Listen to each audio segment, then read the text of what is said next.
Maya Chen bled out on cold subway tiles, 5 knife wounds painting her Walmart uniform crimson. 24 hours later, a silent man in a black suit knocked on her hospital door. But that morning, Injustice still wore the familiar face of Mrs. Henderson screaming at her again over expired coupons. The same woman who'd berated 3 cashiers before Maya stepped in, who'd called corporate twice this month, demanding that Asian girl be fired. Maya's manager had shrugged. Customers were always right, even when they were wrong. Still, the 6 a.m. shift begins with Maya's calloused fingers punching her time card. Click. The sound echoes through Walmart's empty corridors like a starting gun for another day of quiet desperation. Fluorescent lights buzz overhead, casting everything in that particular shade of retail purgatory. Not quite white, not quite yellow, but something that makes everyone look sick. She ties her black hair back with a rubber band that's seen better months. Her uniform hangs loose on her small frame. The polyester fabric scratches against skin that's grown accustomed to discomfort. Maya's learned that comfort is a luxury for people who don't count every dollar twice before spending it once. The canned goods aisle becomes her kingdom at this hour. Dented soup cans that customers rejected yesterday need rotating to the back. Perfect labels face forward. Everything in its place, everything orderly, everything exactly as it should be in this small corner of chaos. Maya lifts a case of cream corn, her muscles protesting. 6 months of overnight stocking have carved definition into arms that once trembled lifting textbooks. She stacks each can with practiced precision, muscle memory, guiding movements while her mind drifts elsewhere. Pharmacology, anatomy, patient care. The words dance through her head like prayers. Night classes at the community college are bleeding her savings dry.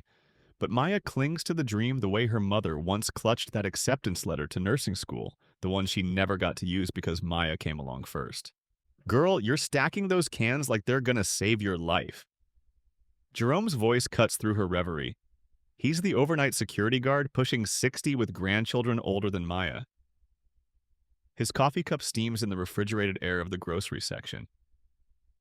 Maya smiles without looking up. Maybe they will. Your mama would be proud, you know. Jerome settles against the dairy cooler, his uniform stretching over a belly that's seen too many vending machine dinners. Working double shifts, going to school at night? That's some superhero stuff right there. The compliment settles warm in Maya's chest, but she shakes her head. Superheroes don't stock shelves at Walmart. Maybe they do. Maybe we just don't know it yet. The morning crawls by in a haze of inventory counts and customer complaints. Maya helps Mrs. Patterson reach cereal on the top shelf, guides a confused father to the diaper aisle, and pretends not to notice when old Mr. Kim slips an extra pack of ramen into his cart without paying. Sometimes kindness costs more than money. By 2 p.m., Maya's shift merges into that strange twilight of the chronically exhausted. Her feet ache in shoes held together with duct tape and hope. The smell of industrial floor cleaner has soaked so deep into her clothes that she wonders if she'll ever smell like anything else. Chen! Manager Rick's voice cracks like a whip across the store. He's 23, college degree fresh as his aftershave, and treats his Walmart kingdom like preparation for conquering Wall Street. Corporate wants to see you. Maya's stomach clenches. The office smells like burnt coffee and broken dreams. Rick slides a folder across the desk with the ceremony of a judge passing sentence. Customer complaints. Mrs. Henderson says you were hostile and unprofessional yesterday. Maya stares at the papers. Her handwriting fills an incident report from when Mrs. Henderson threw soup cans at teenage cashier Maria's head. I was protecting my coworker. You escalated the situation? She was being abused. She was being customer serviced. Rick's smile cuts sharp as his cheap tie. Look, Maya, you're a good worker, but good workers follow protocol. They don't play hero. The word hero sits bitter on Maya's tongue. She thinks of her mother's nursing badge still pinned to the mirror in their shared bedroom. Heroes save lives, not minimum wage shifts. Am I fired? Not yet, but corporate's watching. Next incident, you're gone. Rick leans back in his chair, the vinyl squeaking under his shifting weight. Walmart's got policies for a reason. Follow them. Maya nods and leaves the office with protocol burning like acid in her throat. She finishes her shift in silence, stalking and straightening and swallowing every word that might get her fired. The subway platform at 14th Street buzzes with end-of-day energy. Maya descends the concrete steps, her work boots echoing off tiled walls that haven't seen fresh paint since the Clinton administration. The familiar symphony of urban transit fills her ears, screeching brakes, chattering commuters, the distant rumble of approaching trains. She swipes her MetroCard with practiced efficiency, muscle memory from 1,000 commutes guiding her through turnstiles that smell of metal and human contact. The platform stretches ahead like a concrete canyon, fluorescent lights casting harsh shadows across faces hurrying toward uncertain destinations. Maya finds her usual spot near the far end, where the crowd thins and she can lean against a support beam without bumping elbows with strangers. Her backpack weighs heavy with nursing textbooks, fundamentals of patient care, medical surgical nursing, pharmacology made simple. Tonight's class covers wound assessment, ironic considering what's coming. The rumble grows louder, train approaching. That's when she notices him. An elderly black man stands near the turnstiles, his white cane tapping against the floor in uncertain arcs. Military patches cover his worn jacket. 82nd Airborne, Combat Infantry Badge, Purple Heart. His eyes move behind thick glasses, searching for something they can't find. He fumbles with his MetroCard, dropping it twice. Maya watches other commuters flow around him like water around a stone. Nobody stops. Nobody helps. In New York, blindness is just another inconvenience to navigate around, not something that requires human decency. The old man's confusion tugs at something deep in Maya's chest. He reminds her of her grandfather, who spent his final years reaching for things that weren't there anymore. The way this veteran's fingers search the air speaks to every moment Maya's ever felt invisible. She starts toward him, but she's not the only one watching. 3 teenagers in hoodies have formed a loose semicircle around the veteran, their movement too casual to be coincidental. The tallest one, maybe 17, with acne scars and eyes like chips of flint, nods to his friends. Maya's steps quicken. "Yo, old man!"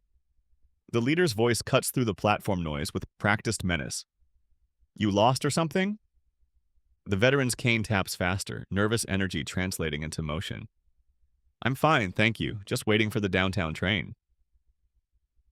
"That's good. Real good." The second teenager, stocky with gold teeth that catch the harsh light, circles behind the old man. "But see, we got this toll situation down here. Cost of safe travel, you know what I'm saying?" Maya reaches them as the third attacker, thin as wire, switchblade already palmed, positions himself to block the veteran's escape route.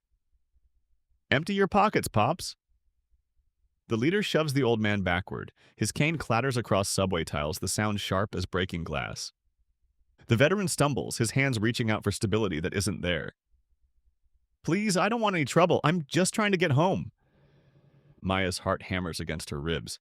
The platform has emptied as if by magic, the way urban spaces always do when violence announces itself. Commuters suddenly find urgent reasons to be anywhere else. Transit cops are mythical creatures at this hour, existing only in theoretical training manuals and budget meetings. "Trouble?" The leader laughs, rifling through the veteran's jacket pockets. "Nah, this ain't trouble. This is just business." The switchblade clicks open. Steel catches fluorescent light. Maya steps forward. "Stop!" Her voice cuts through the mechanical din of the subway system, sharp enough to turn heads. The 3 teenagers pivot toward her, sizing up this small Asian woman in a Walmart uniform who's stupid enough to interfere. "What you gonna do about it, checkout girl?" The leader's blade gleams as he waves it dismissively. His friends chuckle, the sound ugly as scraped concrete. Maya's hands shake, but she doesn't retreat. Every instinct screams at her to run, to call for help, to be smart about this situation. Instead, she helps the veteran to his feet and positions herself between him and the attackers. The old man grips her arm with surprising strength. "Tommy?" His voice carries decades of confusion and hope. "Tommy, is that you?" Maya's throat tightens. This stranger thinks she's someone he loves, someone who matters, someone worth trusting. How can she explain that she's nobody special? Just a Walmart employee who couldn't even protect a coworker from soup cans? It's okay, she whispers, guiding him behind a support beam. You're safe now. But safety is a luxury neither of them can afford. The first blade pierces her shoulder as she pushes the veteran deeper into cover. Pain explodes through her nervous system like live electricity, white hot and immediate. Maya screams but doesn't move. Can't move because the old man is still calling out Tommy. Tommy? In mounting confusion. The second stab finds her ribs. Maya's world telescopes down to singular sensations. The wet heat of blood soaking through polyester. The metallic taste of fear coating her tongue. The veteran's weathered hands clutching her uniform as if she's his anchor to reality. The third blade hits her stomach and Maya doubles over but refuses to fall. The attackers are laughing now, high on violence and the certainty that nobody will stop them. They're right, of course. Nobody ever stops them. That's how the world works. The fourth stab tears through her back as she throws herself against the support beam, creating a barrier between the veteran and his tormentors. Maya feels something vital tear inside her, some essential connection between intention and ability. Please, she gasps. Blood bubbles up from her throat. Just take the money. We already did. The leader holds up a worn wallet, counting bills with theatrical disappointment. $23, that's it? Old man, you wasting our time. The fifth blade cuts through Maya's forearm as she raises it to protect her face. The pain is so absolute it transcends sensation and becomes something else entirely, a religious experience written in tissue damage and severed nerves. Maya collapses. The subway tiles are colder than she expected, their geometric patterns swimming in and out of focus as blood pools beneath her body. The attackers flee with their pathetic prize, their laughter echoing off tunnel walls like the cries of urban scavengers. The veteran kneels beside her, his hands finding her face with surprising gentleness. Tommy, he whispers, I knew you'd come back. I knew you wouldn't leave me. Maya tries to speak, but words have become impossible luxuries. She's drowning from the inside, each breath a conscious act of defiance against the darkness creeping in from the edges of her vision. The train arrives exactly on schedule. Doors hiss open, revealing a car full of commuters who pointedly avoid looking at the crime scene unfolding on the platform. Someone calls 911 with the bored efficiency of urban routine. Another person records video for social media content. Nobody helps. Maya's last conscious thought is that she finally understands what her mother meant about heroes. They're not the people who save everyone. They're the ones who try anyway. Maya awakens to the rhythmic beeping of machines that measure the distance between life and death. Her body is a roadmap of bandages and tubes, each covering a different attempt to hold her together. The hospital room smells like disinfectant and false hope. Sunlight streams through windows that face east, telling her it's morning, though she has no idea which morning. Time has become fluid in this place where healing happens in increments too small to notice. A nurse checks her IV with professional detachment. You're lucky to be alive. 5 stab wounds, 1 barely missed your heart. Lucky. Maya stares at the ceiling tiles, counting their perforations like rosary beads. Lucky people don't get stabbed protecting strangers. Lucky people have health insurance that covers hero complexes. Her phone buzzes with notifications she's afraid to read. The video has gone viral, not in the way she might have hoped, not as some inspiring tale of urban heroism. Instead, the comment sections overflow with judgment sharp enough to cut glass. Stupid girl getting involved, reads the top response with 847 likes.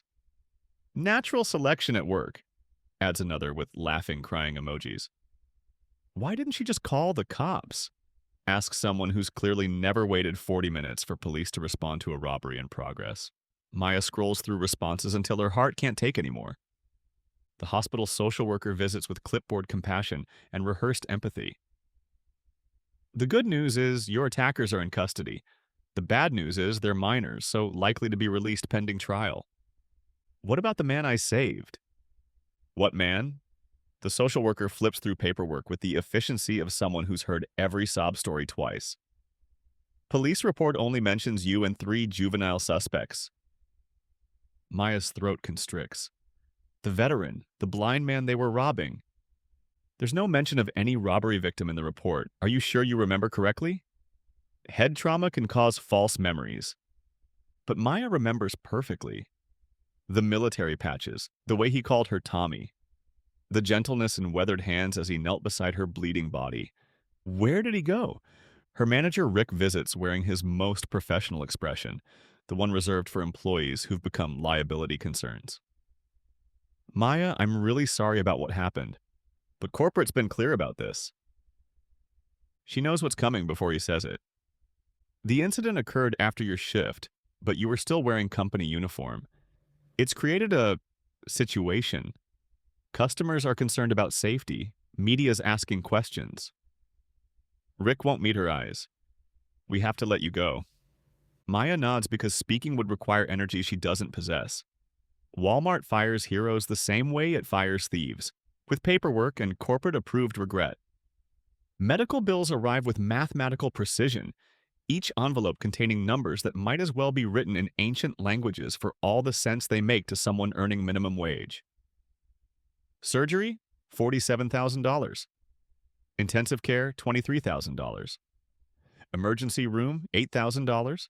Physical therapy? $12,000. The total could buy a house in some places. Maya stares at the numbers until they blur together into abstract representations of impossibility.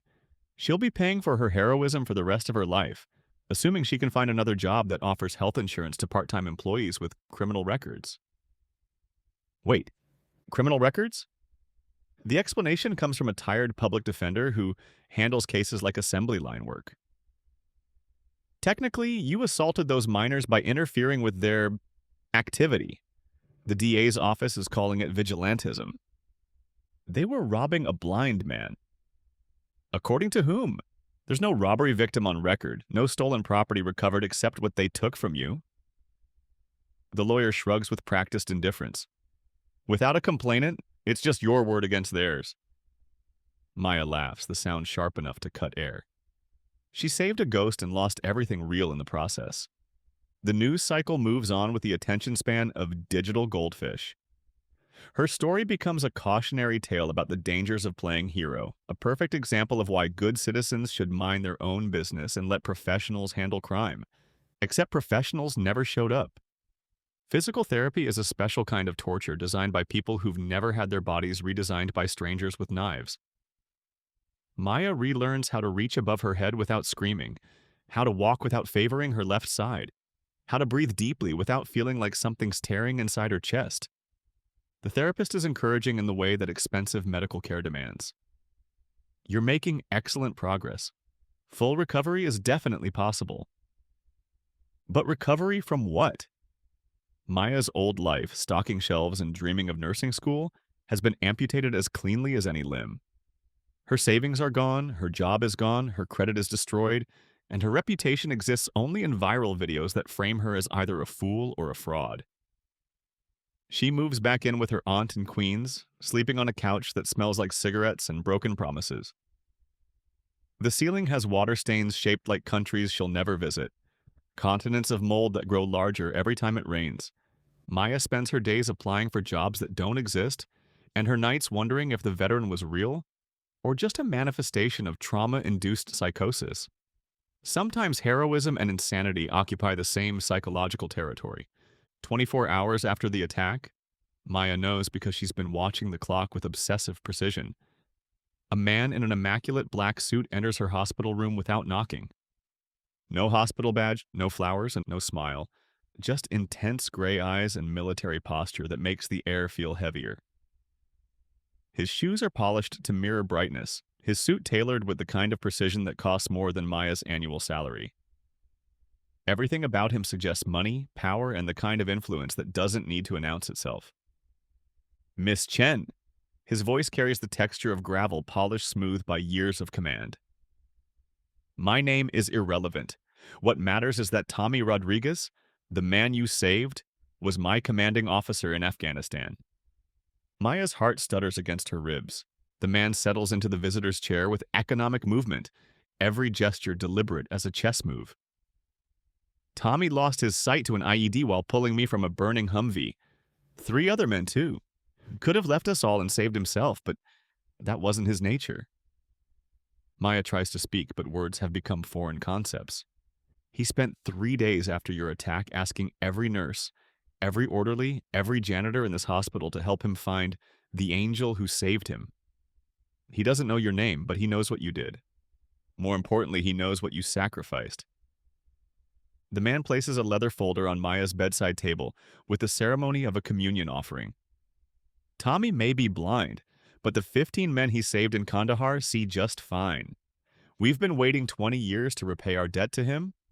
Protecting his protector seems appropriate. Maya's hands tremble as she opens the folder. The first document is a full scholarship to Johns Hopkins School of Nursing. Tuition, books, room and board, everything.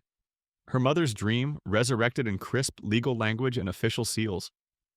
The second is a check for $500,000, made out in her name with handwriting that suggests fountain pens and serious intentions.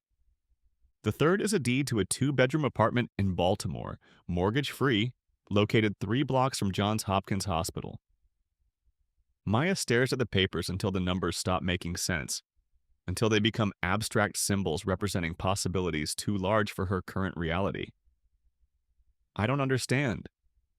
Tommy's unit, the men he saved, they've done well for themselves in the civilian world.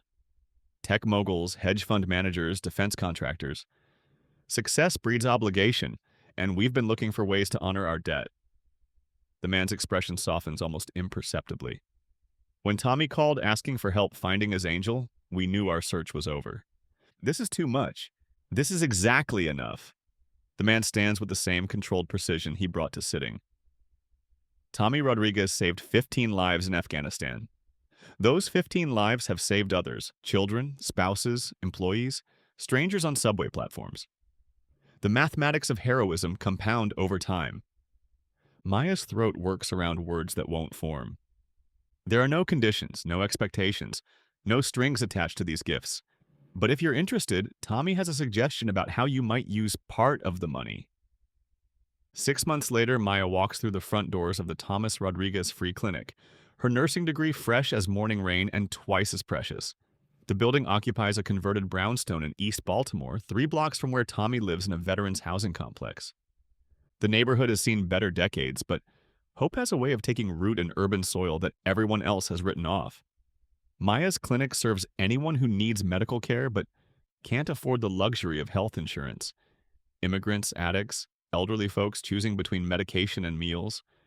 Working families one emergency room visit away from bankruptcy. Her first patient is a 7-year-old girl with a fever and a mother who speaks more Spanish than English. Maya's broken Spanish and gentle hands bridge the language gap as she checks temperature, listens to lungs, and prescribes antibiotics that the clinic provides for free. Gracias, the mother whispers, tears making tracks down cheeks weathered by work and worry. Gracias, doctora. De nada, Maya replies, though that's not quite true. Everything costs something, but some prices are worth paying. Tommy visits every Tuesday at exactly 2 p.m., his white cane tapping rhythms against linoleum floors that shine under affordable fluorescent lights. He brings stories about his week, complaints about his physical therapist, and questions about Maya's patients that reveal how much attention he pays to details others miss. "How's the Martinez baby doing?" he asks, settling into the chair beside Maya's desk with the familiarity of routine. "Jaundice is clearing up nicely. His mother's finally getting some sleep." Tommy nods with satisfaction. "Good, good. And the homeless fellow with the infected foot?" "Clean and healing. He's been coming in every day for dressing changes." Maya updates patient files on a computer purchased with money that still feels surreal. "I think he enjoys having somewhere warm to sit for a while." "Warmth's underrated," Tommy agrees. "So's having someone care whether you live or die." The clinic operates on a budget of $250,000 per year, exactly half of what Maya received from the silent man who never told her his name. The remaining money sits in investment accounts, earning interest that will fund the clinic's operations long after Maya retires. She employs 2 part-time nurses, a physician who volunteers 4 hours a week, and a social worker who helps patients navigate the Byzantine maze of government assistance programs. It's a small operation, but small operations can change the world one patient at a time. Maya's apartment overlooks a playground where children shriek with joy that transcends language barriers. Her bedroom window frames the Baltimore skyline, where lights twinkle like urban stars in glass and steel constellations. Sometimes she stands at that window and remembers bleeding out on subway tiles, remembers the veteran's weathered hands finding her face in the darkness. The memory doesn't hurt anymore. It's become something else entirely, a reminder that heroism is just ordinary people making impossible choices. The viral video still exists on the internet, archived in digital amber where nothing ever really dies. The comments have evolved over time, shifting from mockery to admiration as more details about Maya's story emerged. She's become an urban legend, a cautionary tale turned inspiration. But Maya doesn't read the comments anymore. She's too busy living the life that started when she decided someone else's safety mattered more than her own comfort. That's the thing about heroism. It's contagious. One person's courage becomes permission for others to be brave. The clinic's waiting room fills each morning with people who've heard whispers about the place where medical care comes without judgment or bankruptcy. Maya treats construction workers with cash pay jobs, single mothers working 2 part-time positions without benefits, elderly immigrants who've never learned to navigate American healthcare. Each patient represents a different kind of heroism, the daily courage of survival in a system designed to profit from suffering. Maya's job is simple: heal what can be healed, comfort what can't be cured, and treat every person with the dignity that emergency rooms reserve for people with premium insurance. The silent man appears one more time on the anniversary of the attack. Maya spots him across the street from the clinic, standing beneath a streetlight with the stillness of practiced patience. Their eyes meet through the window and he nods once. Acknowledgement, approval, goodbye. Then he disappears into the urban crowd like smoke dissipating in wind. Maya never sees him again, but she doesn't need to. Some debts are meant to be paid forward indefinitely, creating chains of obligation and opportunity that connect strangers across time and space. Tommy Rodriguez understands this better than anyone. He sits in Maya's office as afternoon light slants through windows, his hands folded over his cane with the patience of someone who's learned to navigate darkness. "You know what I think about sometimes?" he says. "Those boys who attacked us? Wonder where they are now, what they're doing." Maya looks up from patient charts. "Do you forgive them?"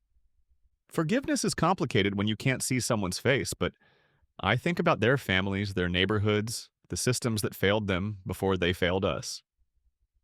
Tommy's voice carries weight earned through decades of difficult thoughts.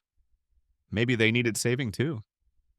The clinic expands in year 2, adding a dental program and mental health counseling.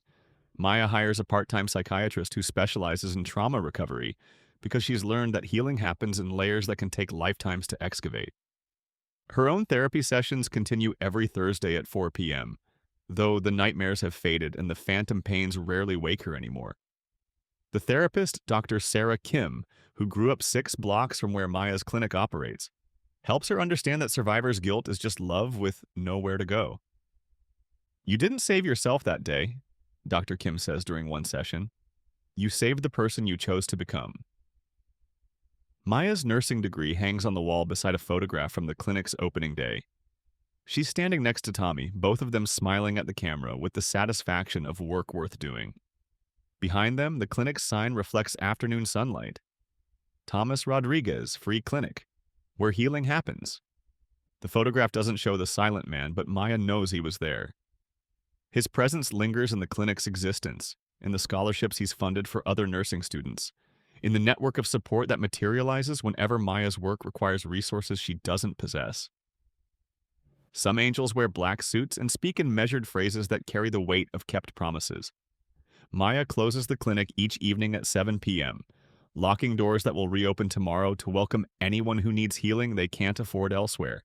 She walks home through streets that have grown familiar, past playgrounds where children speak languages from across the globe, past restaurants that smell like every corner of the world.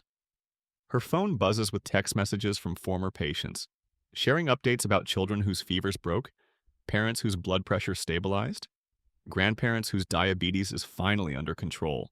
These messages arrive like small miracles, reminders that heroism ripples outward in ways too complex to measure. At home, Maya cooks simple meals and reads medical journals and calls her aunt to check on the water stains that still grow across that queen ceiling. She's offered to pay for repairs, but her aunt insists that some things should remain exactly as they are. Those stains remind me that even ugly things can look like something beautiful if you stare at them long enough, her aunt explains. Maya understands.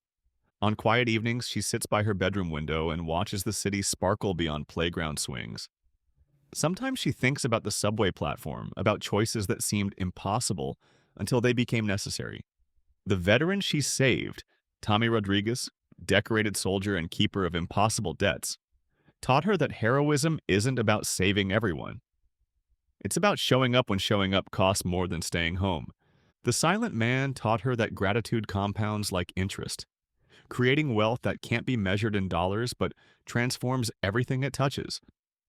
Her patients teach her daily that healing is a collaborative act, something that happens between people rather than to them. Every successful treatment is a small victory against the systems that profit from suffering. Maya's story became viral content, then urban legend, then something more important. Proof that ordinary people can make choices that change the world in ways both measurable and mysterious. She never did learn the silent man's name, never discovered the full scope of the network that transformed her subway platform heroism into a lifetime of purpose. But mystery can be its own kind of gift, especially when it comes wrapped in the certainty that debts of honor create chains of obligation that stretch across decades. The Thomas Rodriguez Free Clinic treats approximately 2,000 patients annually, providing medical care that would otherwise cost those families a collective $800,000 in emergency room visits and urgent care fees. The mathematics of compassion, calculated in blood pressure readings and prescription refills, and children who grow up healthy because someone decided their lives were worth saving. Maya's alarm clock rings at 6 a.m. each morning, the same time her Walmart shift used to begin. But instead of stocking shelves with dented soup cans, she reviews patient charts and prepares medication doses and unlocks doors to a clinic where healing happens regardless of insurance status, or immigration documentation, or ability to pay. Some mornings, Tommy arrives early to help with opening procedures. He can't see the patients, but he listens to their stories with the attention of someone who understands that being heard is often the first step toward being healed. "You know what I realized?" he tells Maya one Tuesday morning, as they prepare the waiting room for another day of small miracles. "That night on the subway platform, when I called you Tommy, I wasn't confused at all." Maya looks up from arranging chairs. "Tommy was my grandfather's name, my mother's father. He died when I was 7, but I always remembered his hands. Gentle hands like yours. Hands that helped people." The old veteran's voice carries warmth earned through decades of reflection. "Maybe I wasn't calling you by the wrong name. Maybe I was calling you by exactly the right name." Maya's throat tightens with emotions too complex for simple categories. Outside, the city awakens with its usual symphony of traffic and ambition, and people rushing toward destinations they hope will justify the journey. Inside the clinic, Maya and Tommy prepare for another day of work that matters in ways both visible and hidden. The silent man's gifts continue to compound, not just the money, but the example of gratitude transformed into action. Maya has established a scholarship fund for nursing students from working-class families, provides free medical supplies to other community clinics, and serves on a board that advocates for healthcare access in underserved communities. Each initiative sprouts from the same root: a 26-year-old woman's decision to step between violence and its intended victim. Consequences be damned. Maya opens the clinic doors at 8 a.m. sharp, and her first patient is already waiting: a construction worker with a persistent cough and no insurance. She greets him in English and Spanish, guides him to an examination room, and begins the daily miracle of healing that happens when someone cares whether you live or die. The viral video that made Maya famous has been viewed 4.7 million times, spawning reactions and commentary and think pieces about urban heroism and the bystander effect. But the numbers that matter most are smaller, more personal: 2,000 patients treated, 847 prescriptions filled, 23 potential emergencies prevented through early intervention. Tommy Rodriguez visits the clinic every Tuesday. his white cane tapping rhythms against floors that shine with the light of work worth doing. He brings stories and questions and the kind of presence that reminds everyone why healing is a sacred act. The silent man never returns, but his influence permeates everything Maya builds. She's learned that some angels prefer to work from shadows, creating opportunities for others to shine while remaining carefully invisible themselves. Maya's life began the moment she decided someone else's safety mattered more than her own survival. Everything since then, the scholarships, the clinic, the patients whose lives improved because someone finally cared enough to look, represents compound interest on that initial investment of courage. On the anniversary of the attack, Maya always visits the subway platform where it happened. Not to relive trauma, but to honor the choice that transformed 5 stab wounds into a lifetime of purpose. She stands where she bled and remembers that heroism is just ordinary people making impossible decisions when nobody else will. The platform looks different now, cleaner, better lit, with security cameras and emergency call boxes that didn't exist when Maya needed them. Progress happens in increments too small to notice until you measure the distance between where you started and where courage carried you. Maya touches the spot where she fell, where a blind veteran's weathered hands found her face in darkness and called her by a name that meant more than she understood at the time. Then she climbs the stairs into sunlight, into the life that began when she chose to be the person someone else needed her to become. The Thomas Rodriguez Free Clinic opens its doors each morning at 8 a.m. sharp, welcoming anyone who needs healing they can't afford elsewhere. Maya greets each patient with the knowledge that heroism is contagious, that courage creates permission for others to be brave, that sometimes the most important thing you can do is show up when showing up costs more than staying home. She unlocks the doors and turns on the lights and prepares for another day of small miracles, knowing that somewhere in the city, a silent man in a black suit nods with satisfaction and disappears into crowds of strangers who might, at any moment, discover they have the power to save someone they've never met. The mathematics of heroism compound over time, creating interest that can't be calculated but transforms everything it touches. Maya learned this on subway tiles painted crimson with her own blood, from a veteran who called her by the right name without knowing it, from a benefactor who understood that gratitude is only meaningful when it becomes action. She opens the clinic doors and lets the light in, ready to heal whatever can be healed and comfort whatever can't be cured. One patient at a time, one choice at a time, one small act of heroism that ripples outward in ways too complex to measure but too important to ignore.